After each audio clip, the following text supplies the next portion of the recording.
Our prayer today is a responsive prayer, and it can be found in our hymnal on number 664.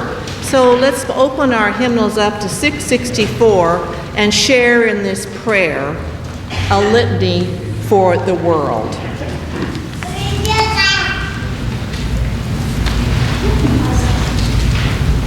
Let us pray. Where ignorance, self-love, and insensitivity have fractured life in community, where injustice and oppression have broken the spirit of peoples, where hunger and poverty, illness and death have made life an unbearable burden, where suspicion and hatred, conflict and fear have challenged your goodness. Eternal God, open the eyes of the nations and peoples so that they may walk in the light of love. Remove the ignorance and stubbornness of nations and peoples so that they may drink from the fountains of your goodness. Amen.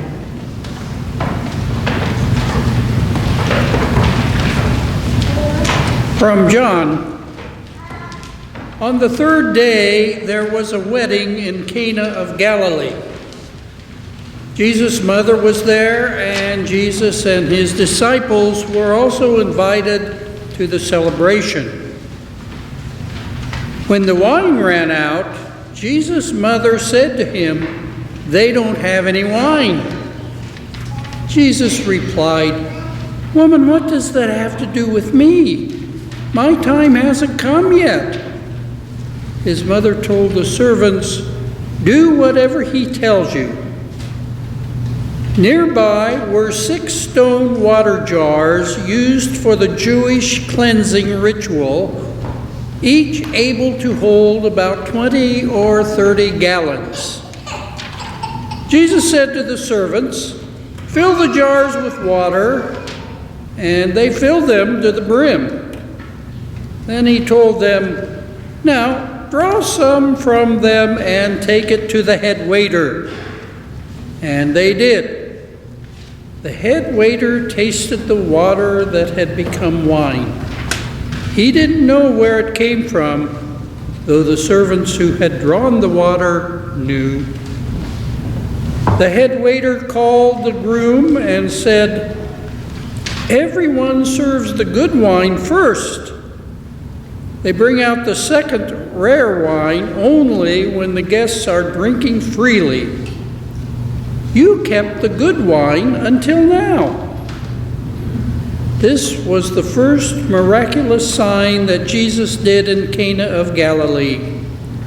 He revealed his glory, and his disciples believed in him. The word of God for the people of God. Thanks be to God.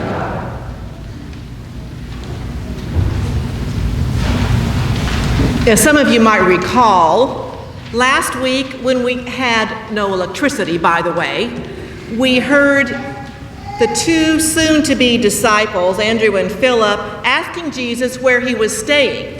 And Jesus responded to them. Remember what he said? He said, "Come and see," which means that Jesus is also inviting us to come and see where Jesus is staying, which means, if you remember, that we need to put on our shoes because Jesus is on the move. He doesn't stay in one place very long.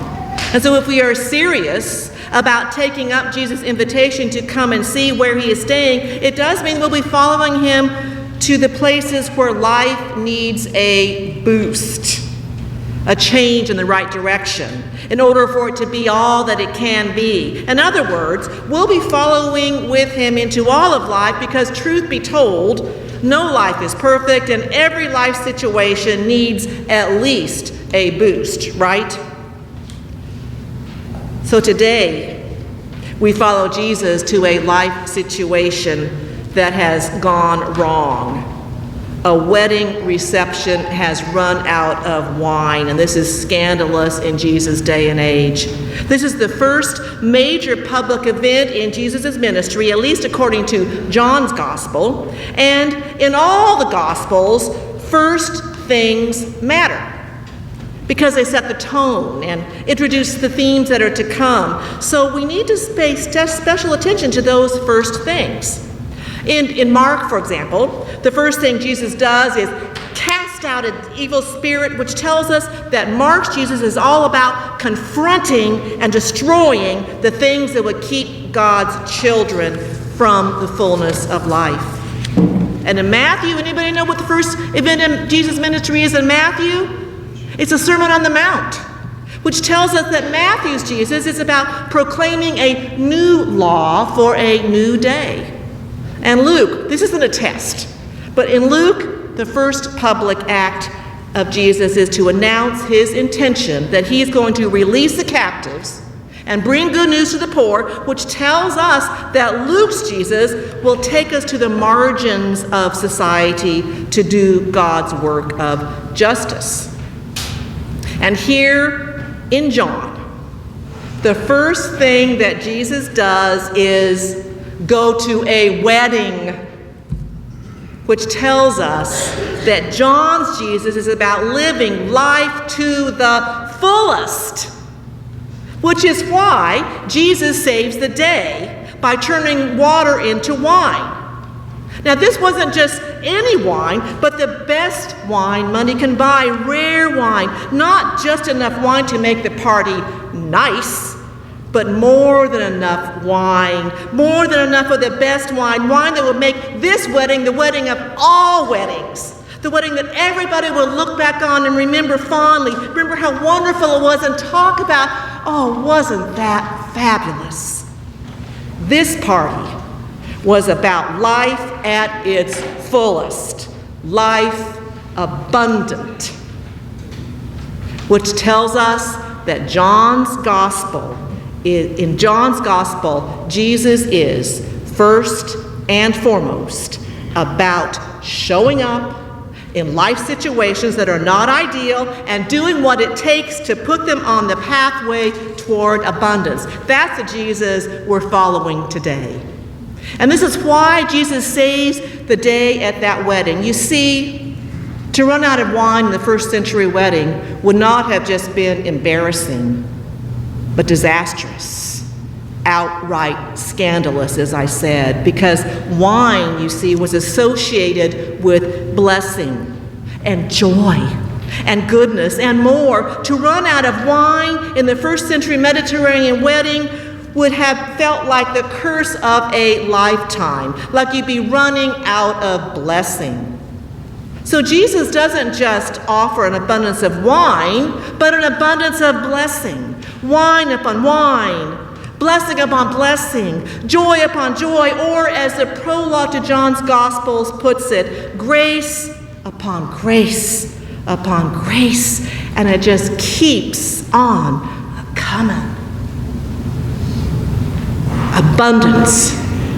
That's what John's Jesus offers, which means that wherever Jesus is, there is enough, more than enough, to help us celebrate life as fully as possible. And wherever Jesus is, there is enough, more than enough, to see us through life at its worst. Wherever Jesus is, there is more than enough courage and strength, more than enough forgiveness and mercy, more than enough hope and wholeness, more than enough compassion and community. Wherever Jesus is, there is more than enough of whatever it takes to see us through, to save us, even in the most devastating days of our lives. But here's the thing. The abundance that Jesus has to offer is not just about making the good times roll like he did at that wedding, nor is it just about making the bad times tolerable. The abundance that Jesus offers is about meeting us, meeting you, meeting me where we are, and empowering us to live fully even in life's most difficult times. Let me say that again.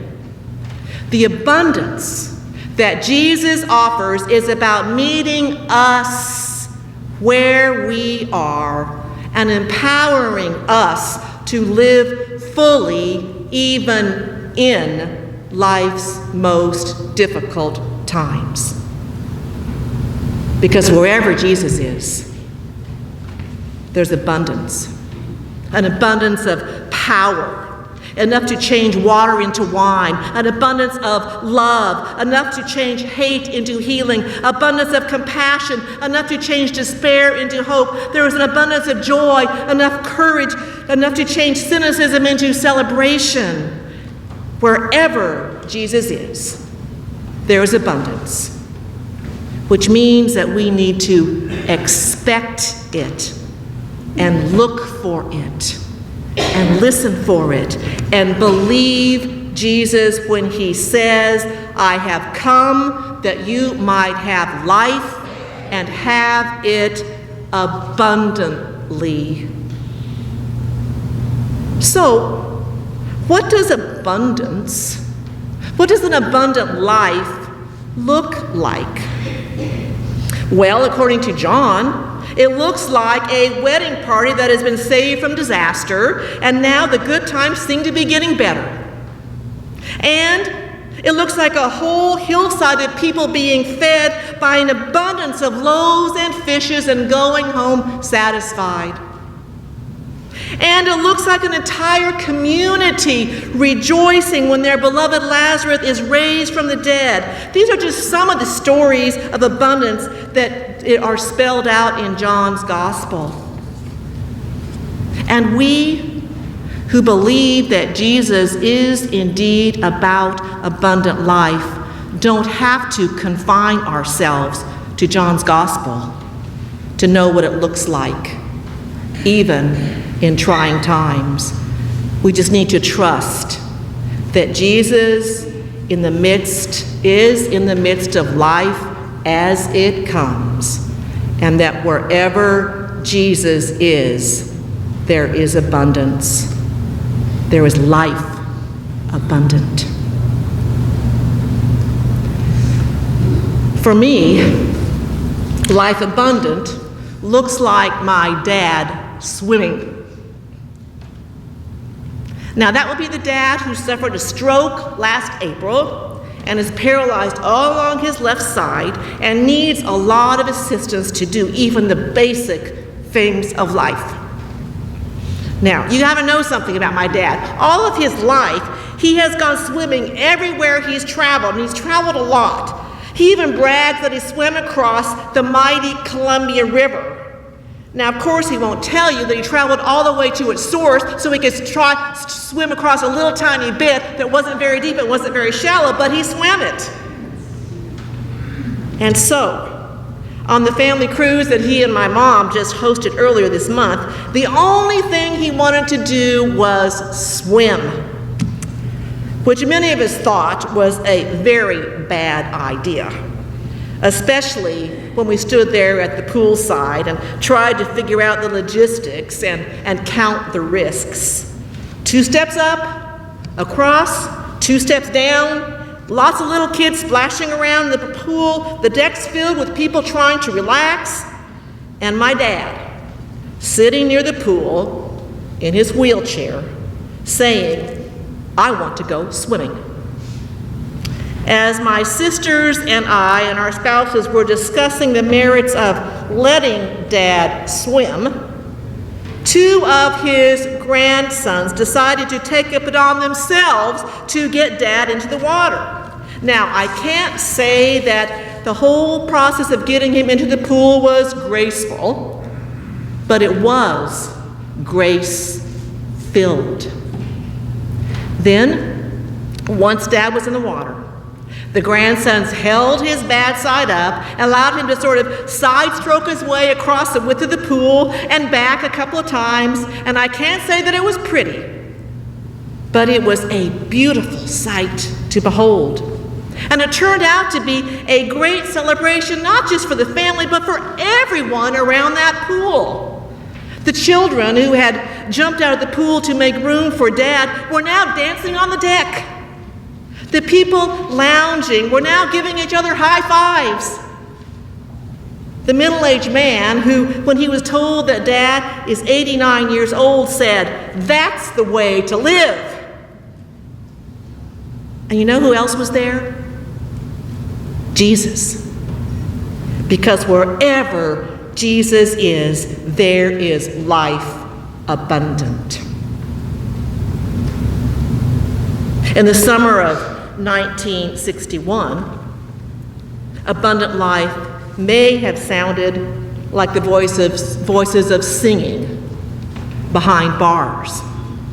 These were the voices of the Freedom Riders, those young people, black and white, who had traveled together to the South to protest the fact that Americans of African ancestry were forced to wait in separate and unequal waiting rooms, forced to use separate and unequal restrooms and water fountains, forced to ride in separate and unequal railroad cars.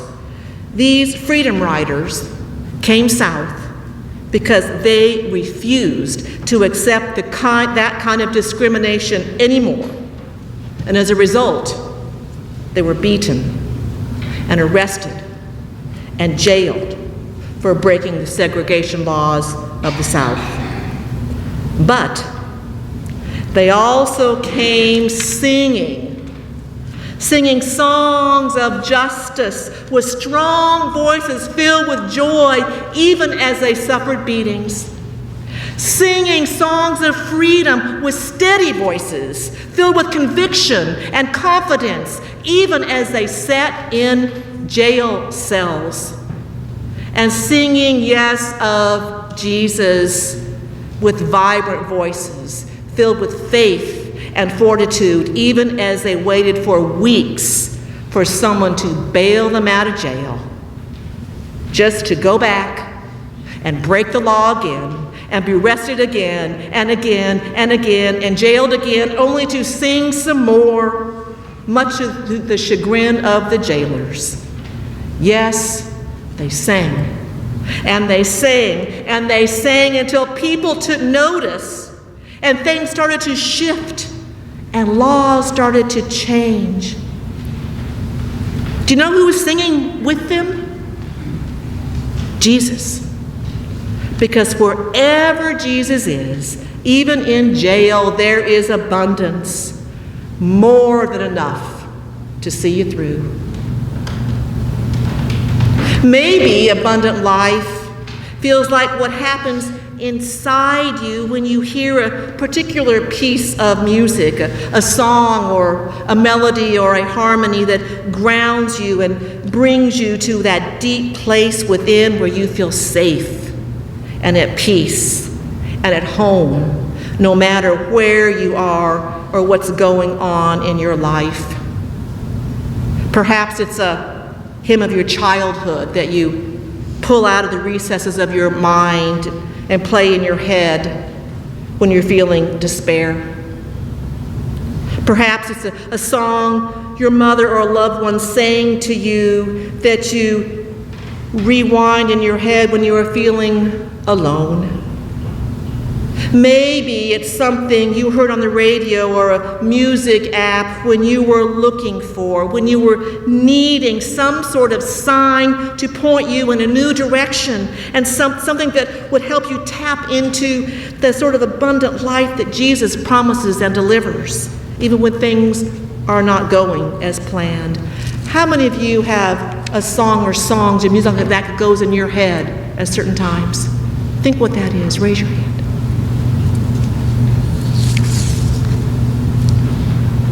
A song, music, that supports you and sustains you even when things aren't going as planned. Even when the party fizzles. Even when sickness comes, hardship prevails, and death is imminent. What is it that helps you hold on to Jesus' promise of abundance?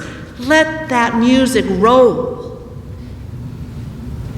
For Martin Luther King Jr., it was a song called Precious Lord, Take My Hand. Written by a Christian musician, Thomas Dorsey, in a moment of very deep despair, this song provided a source of abundance for Dr. King during the many dark days of the civil rights movement. Now, for all the successes of the movement, there were many more disappointments and failures, much opposition, and many death threats. Now, Dr. King was a man of deep faith, as we know, but even the most faithful servants of God can reach what feels like the end of their rope.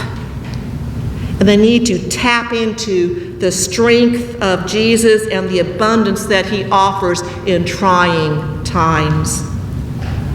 So it was that sometimes in the middle of the night, Dr. King would call his friend Mahalia Jackson and ask her to sing, "Precious Lord, Take My Hand." And those words and her voice and the music would remind him once more of the truth that indeed in all of life's circumstances, wherever Jesus is, there is abundance. And friends, and fellow followers of Jesus, that same abundance is yours and ours right now and always. Expect it. Receive it. Believe it. And share it. We have freely received that abundance, so let us freely give. And I ask the deacons to receive our gifts as signs of Christ's abundance.